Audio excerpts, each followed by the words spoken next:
اس امت کو اللہ نے یہ فضیلت بخشی ہے کہ انہوں نے اپنی کتاب کی حفاظت کی ہے، اور اس کی ابتدا اللہ نے سورہ فاتحہ سے فرمائی ہے۔ تو سورہ فاتحہ جبریل لے کر نہیں آئے، جبریل آپ کے پاس بیٹھے تھے، تو ایک دھماکہ ہوا، تو آپ نے فرمایا یہ کیا دھماکہ ہے؟ کہ یا رسول اللہ آج ایک دروازہ کھلا ہے جو پہلے کبھی نہیں کھلا، اور آج ایک فرشتہ آ رہا ہے جو آج تک زمین پہ نہیں آیا، اور ایک کلام لے کر آ رہا ہے جو آج تک کسی نبی پر نہیں آیا۔ تو وہ فرشتہ حاضر ہوا اور آپ کو 2 کلام پیش کیے، ایک سورۃ فاتحہ اور ایک سورہ بقرہ کا آخری رکوع، آمن الرسول سے لے کر آخر تک۔ ابشر بنورین، آپ کو 2 نوروں کی بشارت ہو، سورۃ فاتحہ اور سورہ بقرہ کا آخر رکوع۔ تو ہم تھوڑی سی بات سورہ فاتحہ پر کریں گے کہ میرے نبی نے فرمایا اوتیت المثانی مکان التورات والمائدہ مکان الانجیل والحوامیم مکان الزبور وفضلت بالمفصلات۔ میرے سب سے بڑی کتاب تورات تھی، سب سے بڑی، اٹھانا بھی مشکل تھا، اتنی بڑی کتاب تھی۔ میرے نبی نے کہا اللہ نے مجھے تورات کے بدلے میں سورہ فاتحہ دی، 7 آیات سورہ فاتحہ دی تھی۔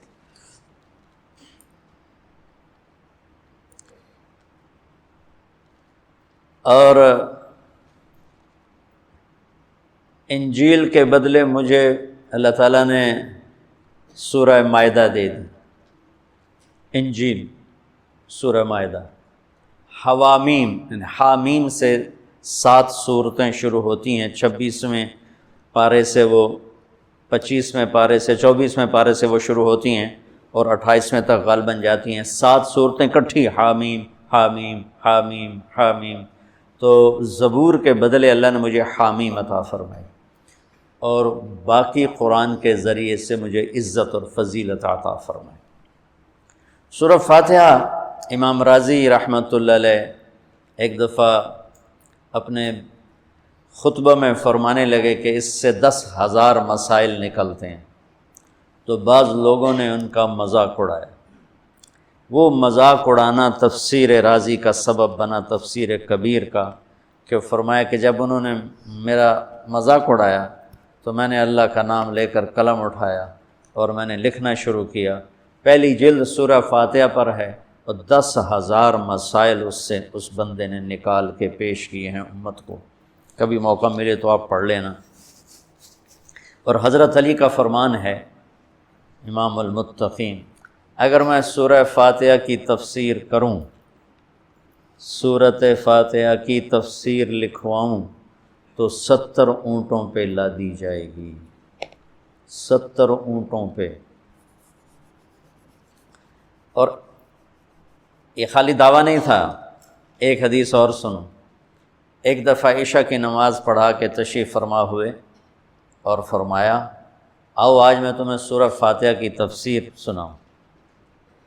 تو شروع کرتے ہیں بسم اللہ سے، اور بسم اللہ کی با سے شروع کرتے ہیں۔ عربی میں تو حروف کا بھی مطلب ہوتا ہے نا، با کا مطلب بیان کرنا شروع کیا اور فجر کی اذان ہو گئی، بات چل رہی تھی۔ سبحان، ہم نے تو تم نے تو شاید وہ کتاب دیکھی نہیں، شرح میت عامل الباء للالصاق مررت بزید، ہمیں تو بس اتنا ہی آتا ہے۔ یا حرف جر ہے، باؤ تاؤ کاف و لام و واؤ منز و مسخلا ربا حاشا من عدا حتی، کیا ہے حتی الہ، وہ جو من میر زبانی یاد کی تھی۔ تو سورۃ فاتحہ سارے آسمانی کلاموں کا، جتنے آسمان سے کلام اترے، کتابیں اتریں، اس کا خلاصہ ہے قرآن، اور قرآن کا خلاصہ ہے سورۃ فاتحہ، اور سورۃ فاتحہ کا خلاصہ ہے ایاک نعبد و ایاک نستعین۔ ایک اور طرح، سارے آسمانی کلاموں کا سردار ہے قرآن، اور قرآن کا سردار ہے سورۃ بقرہ، اور سورۃ بقرہ کا سردار ہے آیت الکرسی، اللہ لا الہ الا ہو۔ تو آسمانی علوم کا خلاصہ قرآن، اور قرآن کا خلاصہ سورۃ فاتحہ، اور سورۃ فاتحہ کا خلاصہ ایاک نعبد و ایاک نستعین۔ یا اللہ صرف تیری بندگی، یا اللہ صرف تجھ سے مدد، ایاک سارے طرفوں سے، وَإِذَا سَأَلْتَ فَاسْأَلِ اللَّهَ وَإِذَا اسْتَعَنْتَ فَاسْتَعِنْ بِاللَّهِ ایاک، کہ یا اللہ صرف تیری بندگی، اور یا اللہ صرف تجھی سے مانگنا، تیرے آگے جھولی بھر، دنیا بھی اسی سے مانگنی ہے اور آخرت بھی اسی سے مانگنی ہے۔ اللہ نے ہمیں دنیا پہلے سکھائی، آخرت بعد میں سکھائی۔ ربنا آتنا فی الدنیا حسنۃ وفی الآخرۃ حسنۃ وقنا عذاب النار۔ تو سارے آسمانی کتابوں کا خلاصہ یہ ایک جملہ ہے، ایاک نعبد۔ اور بندگی صرف نماز نہیں، بلکہ پوری زندگی اللہ کی چاہت میں گم ہو جائے، ڈھل جائے، اور ہر ضرورت میں اللہ ہی کی طرف ہاتھ اٹھے، مخلوق کی طرف ہاتھ۔ ایک ہوتا ہے ایک دوسرے کی مدد کے لیے، بھائی اپنا ٹریکٹر دینا، یار میری ہمارے ہاں ہم نے اپنی مثال دینی، جب ایک دم زمین تیار کرنے کا وقت آتا ہے تو وہ 3 ٹریکٹر بھی کافی نہیں ہوتے، تو ہم کہتے ہیں جی ذرا اپنا ٹریکٹر بھیج دینا، ایک ہی دن میں ہماری زمین ساری تیار ہو جائے۔ یہ ایک دوسرے کی امداد باہمی ہے۔ مدد جہاں انسان بے بس ہے، صرف اللہ ہی کر سکتا ہے، ان چیزوں میں اللہ کے سامنے جھولی پھیلانا، اسی کو پکارنا، اسی کے آگے ہاتھ پھیلانا اور اسی کے آگے سر جھکانا۔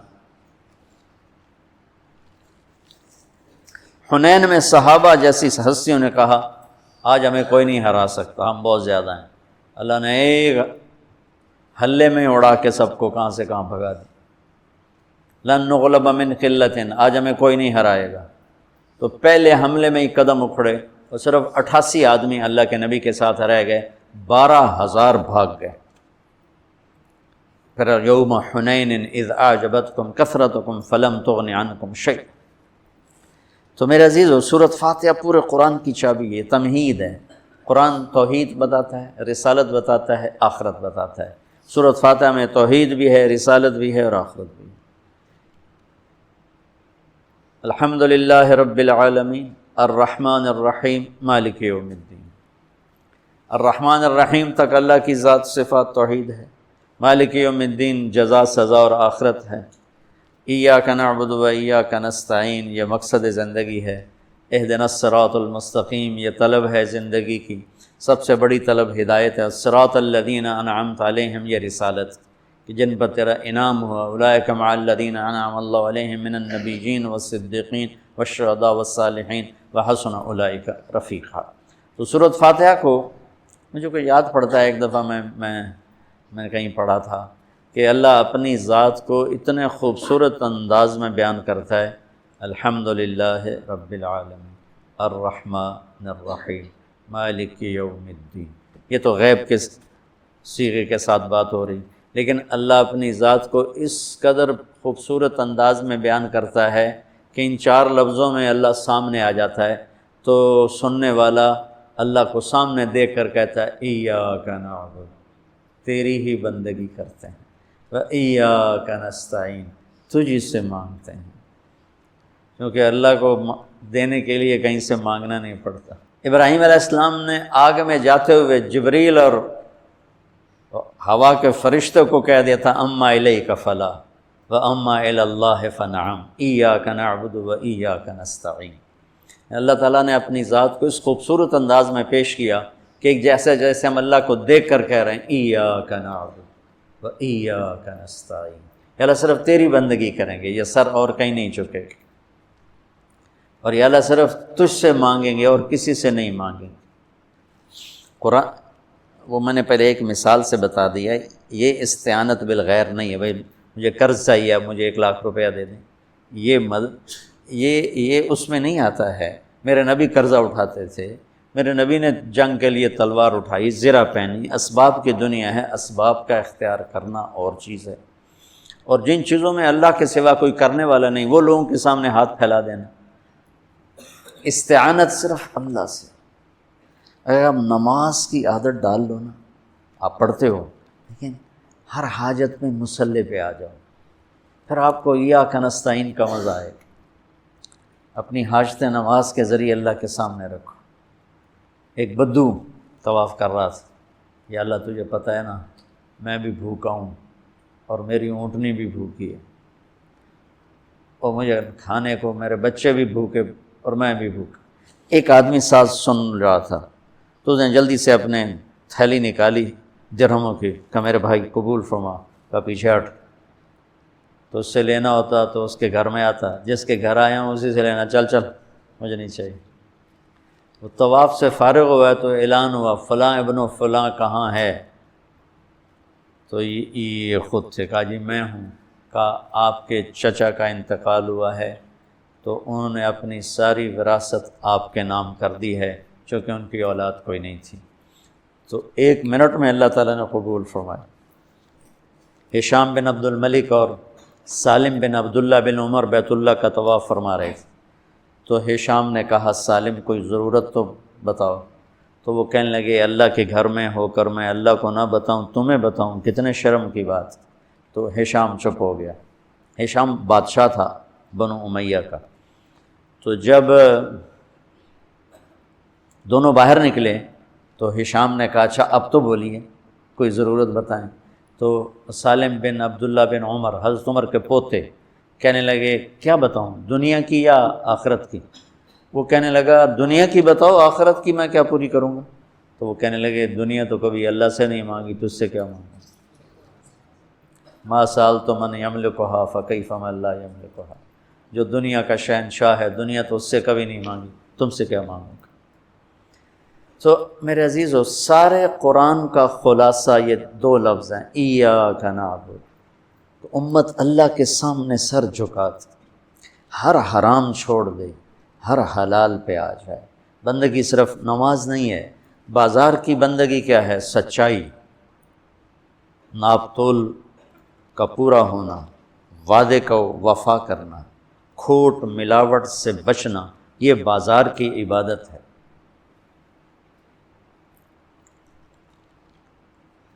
اقتدار کی عبادت کیا ہے؟ ظلم سے بچنا، اپنی طاقت سے کسی پہ ظلم نہ کرنا، انصاف کو ہاتھ سے نہ جانے دینا۔ وکالت کی عدالت کی عبادت کیا ہے؟ ظالم کا ساتھ نہ دینا۔ سیاست کی عدالت کی عبادت کیا ہے؟ دنیاوی مفاد نہ اٹھانا بلکہ قومی مفاد کے لیے اپنے آپ کو پیش کرنا۔ گھر کی بندگی کیا ہے؟ ماں باپ ہیں تو ان کی آنکھوں کی ٹھنڈک بننا، بیوی ہے تو اس کے دامن کو خوشیوں سے بھرنا، اولاد ہے تو ان کو ایسی محبت دینا جیسے میرے نبی حسنین کو دے کر گئے تھے۔ یہ اس طرح عبادت پھیلی ہوئی ہے۔ بہن بھائی ہیں تو ان کے ساتھ شیر و شکر ہو کے رہنا، ان کی کمیاں زیادتیوں سے درگزر کرنا، یہ ایاک نعبد ہے۔ صرف نماز کے اندر نہیں ہے ایاک نعبد، بلکہ پوری زندگی ایاک نعبد ہے۔ تو میں کہا کرتا ہوں سچائی، دیانتداری اور انصاف، یہ 3 چیزیں اگر آپ کے اور میرے اندر ہیں تو ہماری پوری زندگی عبادت بن جائے گی، پوری زندگی بندگی بن جائے گی۔ وَإِيَّاكَ نَسْتَعِينُ، جب اس کے سامنے سر جھکاؤ گے پھر ہاتھ اٹھاؤ گے تو مزہ بھی آئے، مانگنے کا بھی، اس کے دینے کا بھی۔ اس کو کون سا کہیں سے لینا پڑتا ہے؟ جو وہ نباتہ بن یزید نخی رحمۃ اللہ علیہ تابعین میں سے ہیں، اللہ کے راستے میں جا رہے تھے، گدھا مر گیا تو نیچے اتر کے 2 نفل پڑھ کے کہنے لگے یا اللہ تو بے نیاز ہے، تجھے تو کسی چیز کی ضرورت نہیں اور میں تو مسافر ہوں، مجھے اس کی ضرورت ہے، اسے زندہ کر۔ اور ایک چھڑی ماری، قم بإذن اللہ، گدھا اچھل کے کھڑا ہو گیا۔ اور امام شافعی نہیں شعبی فرماتے ہیں کہ میں نے اس گدھے کو دمشق کے بازار میں فروخت ہوتے دیکھا، اور وہ نباتہ پہلے فوت ہوئے، کھوتا بعد وچ مریا۔ ایسی دعا قبول ہوئی کی کچھ نہیں۔ روزہ سال کے بعد ہے، وہ ابھی آ رہا ہے۔ میرے نبی پہ 9 رمضان آئے، میرے نبی پر 9 رمضان آئے۔ مدینہ جانے کے بعد ہجرت کے دوسرے سال شعبان کی 2 تاریخ کو پیر کے دن روزے کا فرض ہونا نازل ہوا، اور میرے نبی ستمبر میں پہنچے ہیں مدینہ منورہ، اور رمضان یوں پیچھے جا رہا ہے، ستمبر سے اگست میں آیا ہے، اگست سے جولائی میں آیا ہے، اور جولائی سے جون میں آیا ہے، اور میرے نبی اللہ کے پاس چلے گئے۔ سارا رمضان میرے نبی نے گرمی کا گزارا، 9 رمضان سارے گرمی کے روزے، اور میرے نبی کی سحری ہوتی تھی 2 کھجور اور 1 گلاس پانی پر روزہ رکھتے تھے عام طور پر. کبھی کبھی کھانے کو بھی مل جاتا تھا لیکن 2-3 کھجوریں اور 1 گلاس پانی. اس پر میرے نبی نے 9 رمضان گزارے, اعتکاف کر کے دکھایا. پورا مہینہ 20 دن 10 دن پھر ساری زندگی 10 دن کا اعتکاف فرمایا شب قدر کی تلاش میں, اور امت کو خوشخبری سنائی. رمضان آ رہا تو میں تھوڑی سی تفصیل بتا دوں. میرے نبی ممبر پر آئے, کہنے لگے ماذا یستقبلکم وماذا تستقبلون, وہ کون آ رہا ہے صحابہ, وہ کون آ رہا ہے. پھر ہم نے کہا وہ کون آ رہا ہے. حضرت عمر کھڑے ہو گئے, یا رسول اللہ اوحی نزل, کیا کوئی وحی آ گئی؟ کہنا کیا کوئی دشمن آ گیا؟ نہیں. تو پھر کون آ رہا ہے؟ آپ نے کہا رمضان آ رہا ہے, رمضان آ رہا ہے. جنت کے دروازے کھل گئے, جہنم کے دروازے بند ہو گئے, رات کی تراویح کی نماز ملی. آپ کا رمضان آج کل بڑا اوکھا ہوگا لیکن اجر بھی بڑا ہوگا. میں نے 1 دن پہلے واپسی رکھی بھی 18 گھنٹے کون ہی تھے بکھا رہے.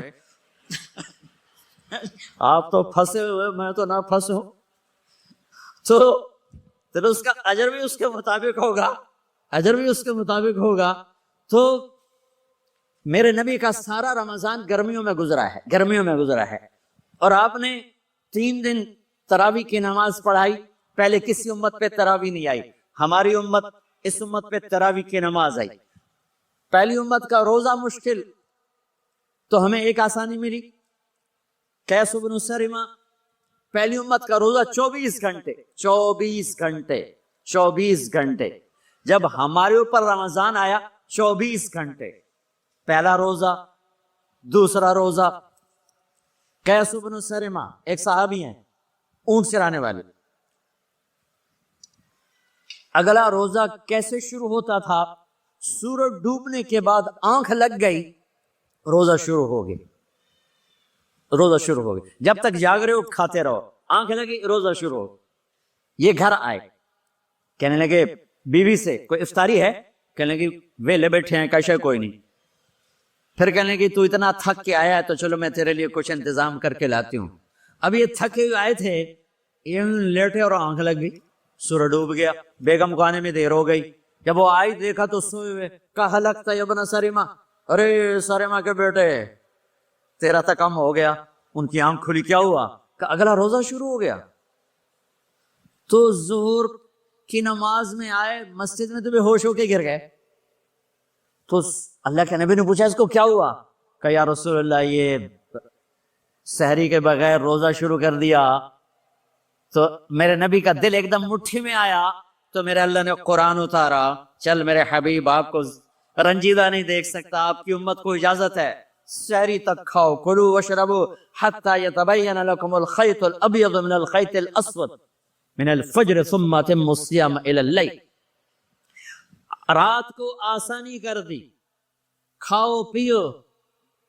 پہلے جب روزہ شروع ہوا تو ہر شے حرام ہوگی, بیوی بھی حرام ہوگی, خامد بھی حرام ہوگا, ہر شے حرام ہوگی. 1-2 واقعات اس طرح اوپر نیچے آئے کہ میرے رب نے سارا نظام بدل. ایک اور بدو آ گیا, یا رسول اللہ میں تو مارا گیا. آپ نے کہا کیا ہوا؟ کہ میں روزے کی حالت میں بیوی کے پاس چلا گیا. آپ نے کہا اچھا تو غلام آزاد کر. کہ میں غریب بندہ کہاں سے غلام آزاد کروں؟ آپ نے کہا تو پھر 60 مسکینوں کو روٹی کھلا. کہنے کا میں آپ مسکین ہوں, میں کتوں روٹی کھواؤں؟ آپ نے کہا اچھا پھر 60 روزے رکھ. کہنے کا ایک روزے آئے کم کیتا 60 روزے کی تھوک. ایک روزے میں یہ چاند چڑھایا, 60 روزوں میں کیا کروں گا؟ تو آپ بڑا ہنسے. آپ نے کہا چپ جا. تھوڑی دیر گزری تو ایک صحابی آئے, یا رسول اللہ یہ صدقے کی کھجوریں ہیں. تو آپ نے او بھائی کتنے ہیں کہ بیٹھا کیوں رہا, یہ لے جا اور مدینے کے 60 غریبوں کو دے دے. وہ کہنے لگا یا رسول اللہ, اللہ کی قسم مدینے میں مجھ سے بڑا غریب کوئی نہیں, تسی یہ نہیں کرو, میرا جرمانہ مینوں ہی حلال کرو. تو آپ اتنا ہنسے کہ یہ دانت نظر آنے, یہ داڑے نظر آئے, اتنا ہنسے یہاں تک آخری دانت نظر آنے لگے. آپ نے کہا اچھا بھائی تیرا جرمانہ تینوں ہی حلال کیتا, پر اور کسی واسطے نہیں, ضرور تیرے واسطے. تو یہ اوپر نیچے ایسے کام ہوئے تو میرے رب نے کرم کیا کہ چلو تمہارے لیے رات سحری حلال ہے, ہر حلال چیز حلال ہے. سحری کے بعد ختم. تو روزہ کھانے کا ٹائم تبدیل کیا. ایک نماز کا اضافہ کیا تراوی، وہ چونکہ مشکل ہوتی ہے تو اللہ نے اجر بڑھا دیا. میرے نبی نے خوشخبری سنائی، میری بات دھیان سے سننا، رمضان آنے والا ہے، تراوی آنے والی. تراوی کے ہر سجدے پر 1500 نیکی، 1500 نیکی. یہاں کی سب سے بڑی مسجد کون سی ہے؟ جامعہ اسلامی اصلاح کی مسجد والے. 1500 نیکی آپ کو سمجھ میں نہیں آئے گی. ایک چھوٹا سا اشتہار لگا دیں، جو ہماری مسجد میں تراوی پڑے گا اس کو $15 ملیں گے، ہر سجدے پہ $15. اگلے دن تسی دادیاں نہیں چاہ کے لے جاؤ گے، دادیاں تے تھوڑی لڑائی شروع ہو جاؤ، اما تو میرے نال ٹور، دادی تو میرے نال ٹور. میرے نبی کی خوشخبری، 1500 نیکی، 3 سیکنڈ کا سجدہ. ہر سجدے پر جنت میں سرخ یاقوت کا ایک محل جس کے 60,000 سونے چاندی کے دروازے. تجھے ایک گھر لے کے ساری زندگی قرضے لائی رکھ دے ہو نہیں؟ ایک سجدے پر، ایک سجدے پر، ایک سجدے پر جنت میں اتنا بڑا گھر کہ 60,000 سونے چاندی کے دروازے. ہر سجدے پر جنت میں ایک درخت سونے چاندی کا جس کا نیچے 100 سال گھوڑا دوڑ سکے. ایک روزہ، ایک روزہ. رمضان کا کبھی سوچا رمضان کا مطلب کیا ہے؟ رمضان کو رمضان کیوں کہتے ہیں؟ اللہ نے 11 مہینوں کے نام عربوں سے رکھوائے اور روزے کے مہینے کا نام خود رکھا قرآن میں، شہر رمضان الذی انزل فیہ القرآن. محرم، صفر، ربیع الاول، ربیع الثانی، جمادی الاولی، جمادی الثانی، رجب، شعبان، شوال، قعدہ، ذوالحج، یہ عربوں نے نام رکھا. اور رمضان پہلے سے رکھا جا چکا تھا، عربوں سے رکھوایا. رمضان کے لفظ اور روزے میں کیا جوڑ ہے؟ رمضان کہتے ہیں جل جانا، جل جانا، جل جانا. تو اس کو روزے کے ساتھ کیا مناسبت ہے کہ جب کوئی مرد عورت روزہ رکھتا ہے یا رکھتی ہے تو پچھلے 330 دن کے گناہ، آج روزہ رکھا، پٹی تیار ہو گئی، گناہ ڈال کے جلاؤ، دوسرے دن اور گناہ جلاؤ، تیسرے دن اور گناہ، چوتھے دن اور، 30ویں دن سارے گناہوں کو اللہ تعالیٰ جلا کے، راکھ کر کے، ایمان والے مرد عورت کو پاک کر کے، صاف کر کے، آخری رات کہتا ہے جاؤ بخشے بخشائے چلے جاؤ، جاؤ بخشے بخشائے چلے جاؤ. تو میرا نبی تو 2 کھجور پہ روزہ رکھتے تھے. اور ایک بڑا خوبصورت واقعہ ہے رمضان کا، کہیں سے بکرے کی سری پکی ہوئی آ گئی تو آپ بڑے شوق سے کھا رہے تھے، اور ساتھ ارباز بن ساریہ بھی تھے، حضرت علی بھی تھے اور حضرت مقداد بھی تھے، 3-4 آدمی سری کھا رہے تھے. بلال رضی اللہ تعالیٰ عنہ آئے کہ یا رسول اللہ سحری کا ٹائم ختم ہو گیا ہے، میں اذان دینے جا رہا ہوں، آپ کھانا پینا بند فرما دیں. آپ نے کہا ٹھیک ہے. وہ باہر چلے گئے، اذان دینے لگے. پھر خیال آیا میں دیکھ لوں کہ آپ نے کھانا چھوڑا کہ نہیں چھوڑا. واپس آئے تو آپ کھا رہے تھے. کہا یا رسول اللہ واللہ لقد اصبحت، اللہ کی قسم صبح ہو گئی. آپ نے ہاتھ پیچھے کر لیا، کہا ارے بلال نہیں ہوئی تھی، نہیں ہوئی تھی، تیرے قسم کھانے پر اللہ نے پہلے نکال دیا کہ تیری قسم جھوٹی نہ پڑے. حضرت علی نے فرمایا اگر بلال قسم نہ اٹھاتے تو جب تک میرے نبی کھاتے رہتے اللہ صبح کو پیچھے ہٹاتے جاتے، ہٹاتے جاتے. دیگ پک رہی تھی، ابو عبیدہ رضی اللہ تعالیٰ عنہ بن جراح وہ دیگ پکا رہے تھے، بکرا. آپ نے کہا ابو عبید یہ مجھے بکرے کی دستی پکڑانا، اگلے بازو. آپ کو اگلے بازو کا گوشت پسند تھا، گردن کا گوشت پسند تھا، یہ کمر کی پٹھ کا گوشت آپ کو پسند تھا، دودھ پسند تھا، برنی کھجور پسند تھی، عجوا کھجور پسند تھی، تازہ روٹی پسند تھی. آپ یا تازہ کھاتے تھے یا فاقہ. تھوڑی طرح نہیں 8 دن پکا کے فریڈن ٹھوک دے ہو تو کٹ کٹ کے گرم کی رکھو تو کھاتی رکھو. یا آپ تازہ کھاتے تھے یا فاقہ فرماتے تھے. ایک دفعہ فتح مکہ پر ام ہانی کے گھر آپ نے باسی روٹی کھائی، ورنہ آپ نے ہمیشہ تازہ یا فاقہ، یا تازہ یا فاقہ. کبھی جس کھانے پہ رات گزر جاتی اسے نہیں کھاتے تھے. تسی ماشاءاللہ 8 راتاں جو کھد دی جاندے ہو، کھد دی جاندے. ہاں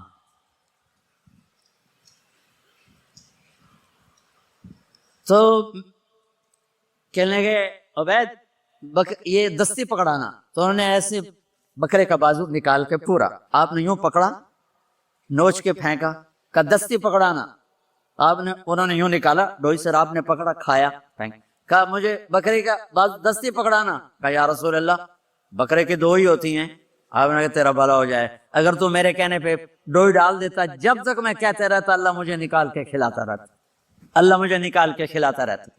اللہ نے رمضان بھیجا ہوا ہے، رمضان آ رہا ہے، اللہ کی رحمتوں کا جنت کے دروازے کھل گئے، جہنم کے دروازے بند ہو گئے، ایک دوسرے کو معاف کر دو، روزے کی حفاظت کرو۔ آپ بہت سے بہن بھائی آئے بیٹھے ہو، لڑے ہوئے ہوگے، ناراض ہو گئے، میاں بیوی لڑے ہوئے ہوں گے، بھائی بہنیں لڑی ہوں گی، رمضان آ رہا ہے، تیاری کرو۔ جیسے حج پر جانے سے پہلے معافیاں مانگتے ہو، رمضان سے پہلے بھی ایک دوسرے سے معافی مانگو، ایک دوسرے کو معاف کرو، ایک دوسرے کو درگزر کرو، خود جا کے معافی مانگ لو، اللہ آپ کا مقام اونچا کر دے گا، مرتبہ اونچا کر دے گا۔ آخری رات اللہ تعالیٰ فرماتے ہیں جاؤ، تمہارے رات کی قیام اور دن کے روزے کے بدلے تمہیں سب کو معاف کر دیا، مانگو۔ اور ایک رات اللہ نے شب قدر بنائی جو 1000 راتوں کے برابر کر دی۔ وہ آج آپ کی تو راتیں ہی بڑی چھوٹی ہیں، 5 راتیں جاگ لو، 3 گھنٹے دی بھی نہیں رات ہوں دی، تو 5 راتیں جاگ لو، 21 23 25 27 29، ان میں سے ایک رات ضرور شب قدر ہوگی۔ ایک رات کا جاگنا 80 سال کی عبادت سے بڑھیا ہو جائے گا، صرف ایک رات کا جاگنا، ایک رات کا جاگنا۔ ایک شرط ہے، دل میں بغض نہ ہو، نفرت نہ ہو، حقارت نہ ہو، کسی مسلمان کو حقیر نہ جانو، بلکہ کسی انسان کو حقیر نہ جانو، تو آپ کی بندگی اللہ کی بارگاہ میں پہنچ کر آپ کے مقام کو اونچا کر دیں گی۔ تو عبادات میں ایک نماز ہے، پھر ایک روزہ ہے، پھر زکوٰۃ اور حج مالدار لوگوں کا فریضہ ہے، غریبوں کا نہیں ہے، متوسط طبقے کا نہیں ہے۔ تو عبادات کا جو نصاب ہے بڑا مختصر ہے، 5 نمازوں پہ کتنا وقت لگتا ہے؟ روزے سال کے بعد آتے ہیں، گنجائش ہے، بیمار ہو بعد میں رکھ لو، مریض ہو بعد میں رکھ لو، زکوٰۃ سارے سال میں کسی وقت دے دو، حج زندگی میں کب کسی وقت کر لو، یہ ایک چھوٹا سا نصاب ہے۔ دوسرا میرے نبی کی زندگی کا پہلو جسے میں ہائی لائٹ کرنا چاہتا ہوں، جو نمایاں ہے، جو روشن ہے، وہ میرے نبی کی زندگی ہے، وہ میرے نبی کے اخلاق ہیں، وہ میرے نبی کا درگزر ہے، میرے نبی کا پیغام محبت ہے۔